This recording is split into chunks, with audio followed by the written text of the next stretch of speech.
Welcome back to the deep dive.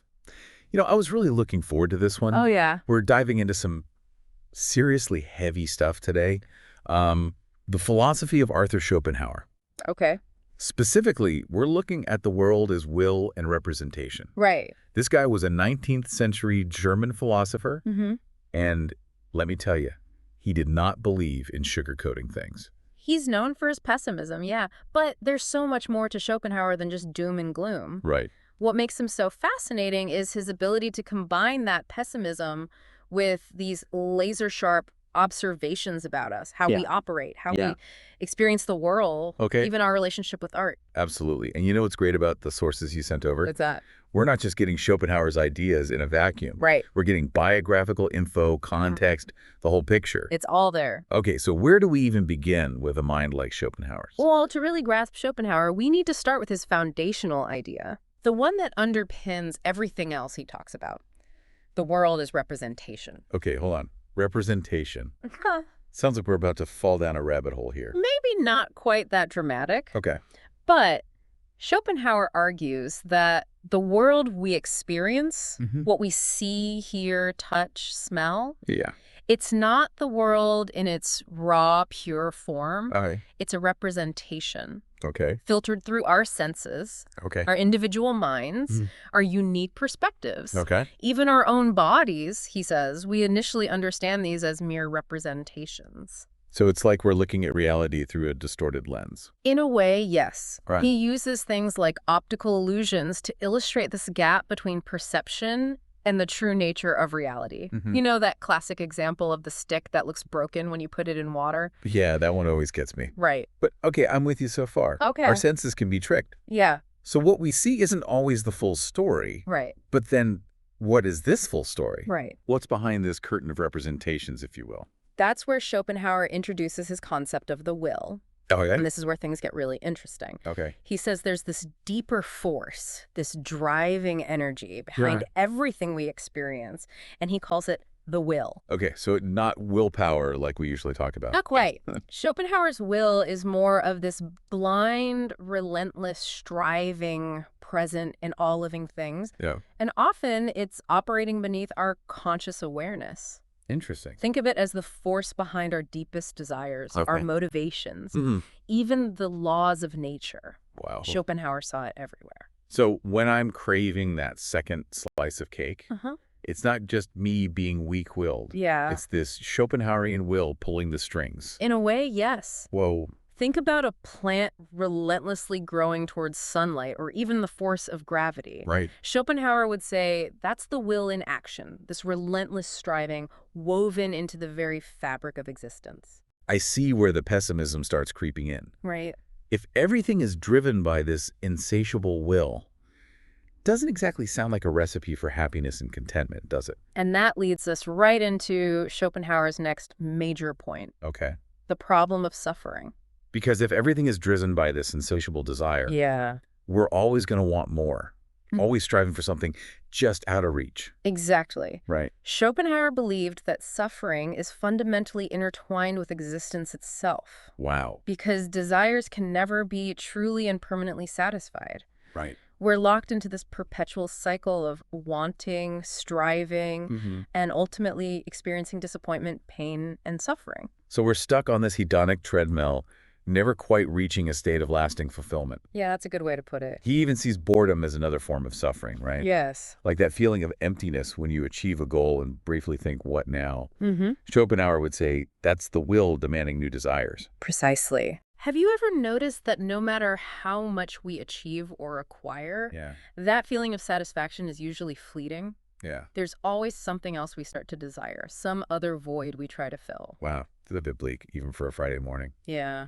So is there any way out of this cycle? Or are Oh, we just destined to chase after desires and experience suffering? well, Schopenhauer does offer some potential avenues for escape, Okay. or at least ways to temporarily free ourselves from the will's grip. Okay. One of these is through art. Art. Yeah, That's unexpected. right. How does art provide an escape from this cycle of desire and suffering? Schopenhauer believed that art, in its purest form, allows us to step outside of ourselves and our own desires. Okay. When we immerse ourselves in the beauty of music, visual art, literature, we momentarily silence the will's demands. It's like those moments when you're so absorbed in a piece of music Right. or movie Yeah. that you lose track of time, you forget about your worries, Yes. your to-do list. Yeah. Is that what he means? Exactly. You've hit the nail on the head. Right. Schopenhauer was particularly drawn to music. Right. He saw it as this incredibly direct expression of the will's essence, capable of bypassing our rational thoughts and tapping into something deeper. I can see that. Yeah. Music has a way of evoking such raw, powerful emotions that words can't always express. Exactly. So in a way, by engaging with art, we're confronting the will on its own terms, Yeah, but without getting caught in its endless cycle of desire. that's a really interesting way to put it. Right. Now, while art offers this temporary escape, Okay. Schopenhauer also suggests a more permanent path to liberation from the will's grip, Okay. one inspired by Eastern philosophies like Buddhism. So are we talking meditation retreats and chanting mantras here? Not exactly, though those practices certainly align with his thinking. Okay. Schopenhauer's approach is more about cultivating a certain mindset, Okay. a deliberate detachment from worldly desires and attachments. Lead us further down this path, then. Okay. What does it mean to deny the will, as he calls it? Right. And is that something most of us can realistically achieve? So when we left off, we were starting to explore this idea of denying the will, a pretty radical concept, even for Schopenhauer. Right, because it's not like we can just flip a switch and turn off our desires, can we? Right. It feels a bit like telling someone to stop breathing. Yeah. That's kind of what we do. You've hit on a crucial point. Yeah. It's a process, not a light switch. Okay. And Schopenhauer acknowledged that it's not about becoming emotionless or completely passive. Okay. He was inspired by those who renounced worldly pleasures, like ascetics, but he also knew that not everyone's going to trade their smartphone for a hair shirt and vow of silence. Right, yeah. Yeah, Okay. yeah. So what's the middle ground here? Yeah. How do we even begin to loosen the grip of this powerful will that's supposedly driving us? Schopenhauer believed it starts with awareness, Okay. recognizing the fleeting nature of pleasure, understanding that fulfilling one desire often just leads to another popping up in its place. Right. It's about seeing those patterns in our own lives. So it's like that saying, you can't always get what you want, but take it to a philosophical level. Exactly. Okay. He wants us to question the things we typically chase after. Okay. Wealth, status, material possessions, and see them for what they are. Temporary fixes that don't address the deeper yearning. He's not saying we should all become minimalists and reject any kind of pleasure or enjoyment, right? Right. Okay. He's advocating for a shift in perspective. Okay. Schopenhauer believed that true lasting satisfaction doesn't come from chasing fleeting pleasures, but from cultivating a sense of inner peace and detachment. And he saw art as offering a glimpse of that state, right? Yeah. Those moments when we're completely absorbed in beauty, we're not driven by our usual desires. Right. We're just present in the experience. Absolutely. Okay. He believed that art provides a framework for understanding this detachment, for experiencing the world without the usual thinkers of our individual ego and desires. This is all starting to click now. Okay. But earlier we were talking about Schopenhauer's take on laughter. And honestly, that's the part that still has me a little confused. Yeah. How does something as lighthearted as laughter fit into this whole picture of the will and denying the will? It's a great question. Yeah. And it gets to the heart of how Schopenhauer connected seemingly disparate ideas. Okay. Remember how he talked about the will constantly driving us while our minds trying to make sense of the world through concepts and categories? Right. And those categories don't always hold up, do they? Exactly. Okay. Laughter arises, according to Schopenhauer, when we see those categories break down, when reality throws us a curveball. Yeah. And something doesn't fit neatly into our preconceived notions. Right. It reveals the absurdity inherent in our attempts to impose order on a world driven by this blind, irrational force. Okay, so it's like when I see a dog wearing sunglasses. My brain knows dogs don't typically wear sunglasses, so I laugh because it breaks my expectation of what a dog should look like. Perfect example. Okay? It's a momentary glitch in the system. Yeah. A reminder that our rational minds can't always grasp the full picture of reality, which is, according to Schopenhauer, driven by this much deeper, more chaotic force, Wow. the will. So even in laughter, even in those moments of pure joy and amusement, Hmm. He finds a way to connect it back to his core philosophy. He does. Pretty impressive when you think about it. Yeah. But speaking of connections, let's shift gears slightly and talk about Schopenhauer's views on morality. Okay. Because so far, we focus a lot on the individual experience. Right. But how did he see this concept of the will playing out in our relationships with others? Mm-hmm. Did he believe we could ever truly escape our own self-interest? That's where things get really interesting, Okay. and where Schopenhauer's observations on human nature offer some truly insightful, Huh. albeit potentially uncomfortable, truths. Okay, I'm ready to go there. Yeah. Lay it on me. Thank you for watching. Don't forget to like, subscribe, and comment. It would be a great source of help to maintain and develop this channel and the correlated website. So we're back, and we're about to get into Schopenhauer's take on morality. From what you've said so far, it doesn't sound like he had a very optimistic view of human nature. That's putting it mildly. Remember that blind, insatiable will we were talking about? Yeah. The one that drives our individual desires? Well, Schopenhauer believed that same force is alive and kicking in our social and political lives, too. And it doesn't play nice. Yikes. So all that striving for more, for power, for dominance, he saw that playing out on a global scale. Does that mean he thought things like war and conflict were just inevitable? He definitely leaned that way. Schopenhauer saw history as this ongoing cycle of conflict, Yeah. fueled by the same egoism and insatiable desires that drive us as individuals, nations vying for power, resources, influence.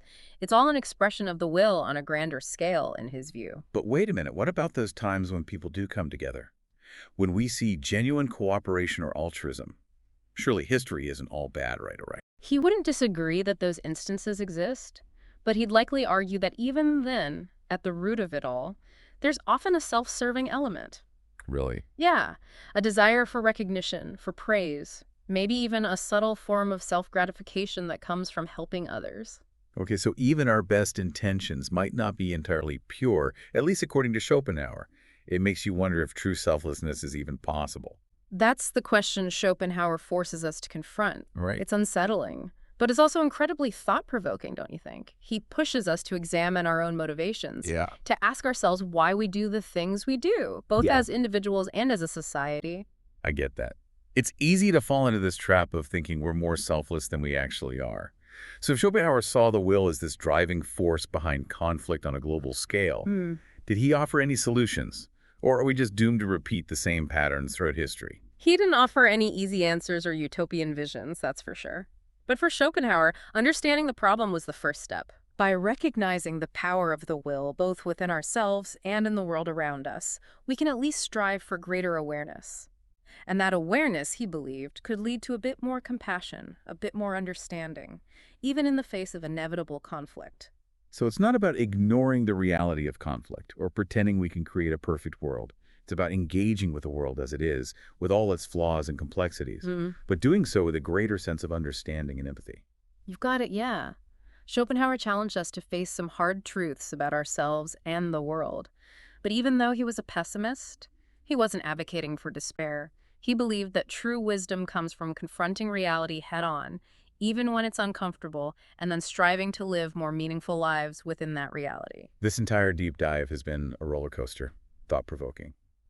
What would you say is the most important thing to take away from all of this? For me, it's the power of questioning. Schopenhauer encourages us to look beyond the surface of things, to question our assumptions about the world and our place in it. To be honest, he can be a bit of a buzzkill with his focus on the will and the inevitability of suffering. But I think his heart was in the right place. He wanted us to live more authentic, meaningful lives. And he believed that started with really examining our own motivations and desires. He definitely gave us a lot to think about. So as we wrap up this exploration of Schopenhauer's world, is there a final thought you'd like to leave our listeners with? Something to ponder on their own? I think Schopenhauer would leave us with a challenge, to look for examples of the will at work in our own lives and in the world around us. See if his ideas hold up. Do we see that endless striving, that desire for more, playing out in our own behavior, in the conflicts that dominate the headlines? It's not about judging ourselves or others, but simply about observing with a more critical, aware eye. And maybe, just maybe, that awareness can help us make slightly better choices, both individually and collectively. Excellent point. So to our listeners, we'd love to hear your thoughts. What resonated with you from Schopenhauer's philosophy? What made you think differently? Head over to our social media pages and share your own reflections on this deep dive. Until next time, Keep questioning, keep exploring, and keep diving deep. Thank you for watching. Don't forget to like, subscribe, and comment. It would be a great source of help to maintain and develop this channel and the correlated website. This book overview was presented to you by olbooksummary.com. Are you interested in more insights into personal development books or motivational and inspirational books? Please visit olbooksummary.com and you will find a library of the most helpful self-development and human character development books overviews. See you soon with the next books overview video.